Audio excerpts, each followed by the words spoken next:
Hi, today I'm going to show you the best way to tackle a butternut squash.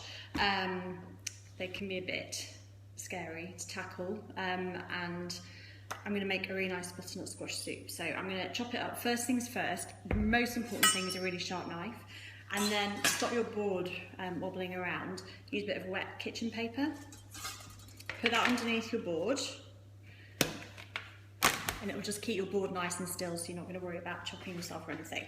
So, butternut squash. This is a bit of a whopper and it's looking even bigger because of where it is in front of the camera.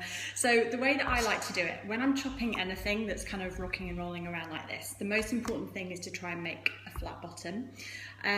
So that's kind of flat. Chopping it like that's pretty dangerous. So first thing that I do is chop it through its waist.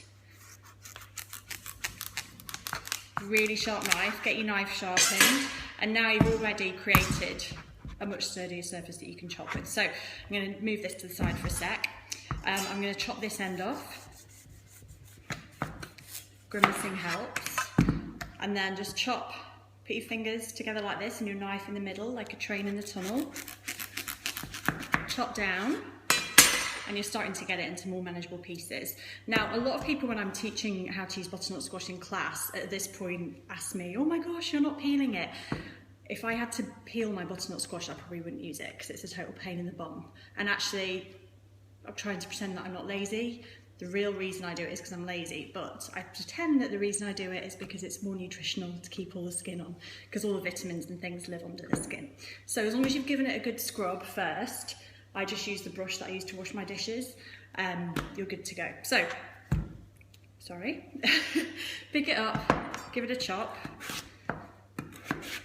So I'm going to cut it into sort of inch-ish thick slices, then turn it around, and again chop it into the same sort of width slices again, and then you're left with of lovely chunks, which I'm going to roast. So I'm going to throw those onto a tray and I'm going to carry on so you get the gist. So the second half is here. So again, and you'll see I'm putting the point of my knife on the board and then using my weight to get the rest of the knife down, which is the safest way, because as soon as your point of your knife is on the board, there's only so many different places it can wobble to. If you try and do it like chefs do, you're just not in control and it's more dangerous. So again, turn it around, point of the knife on the board, into chunks. There we go. And then I'm going to tackle the bottom half of the squash. So you'll see here it's a bit more rounded, so we're going to put it on its flat side again. Chop it through the middle. That. And then inside you've got all these lovely seeds. So what you can do is, if you're being a bit lazy, which is what I'm being today, as a theme, I tend to roast it with the seeds in, because I'm going to make it into a soup, so I'm going to be pureeing it. If you want to take the seeds out, just chop the end out like that and get a spoon or your hands. I'm going to grab a spoon, one sec. Just grab a spoon and just kind of scrape the seeds, and they come out pretty easily. Now you can roast these and they're really nice then sprinkled on top of things for a nice bit of crunch, particularly on soups and salads and things. So I'm going to do half with and half without today. So left with that, and then again exactly the same way as the other, just point down, chop, get your chunks.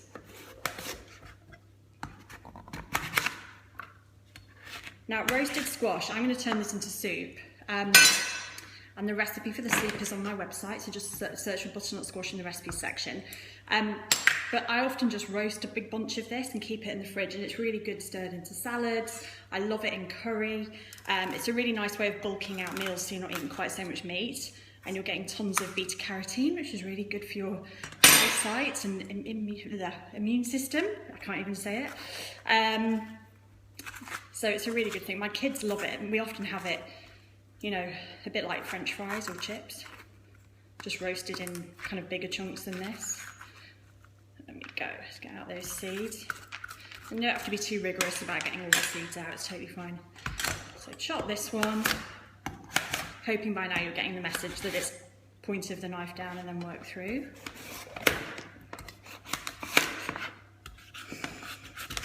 There we go.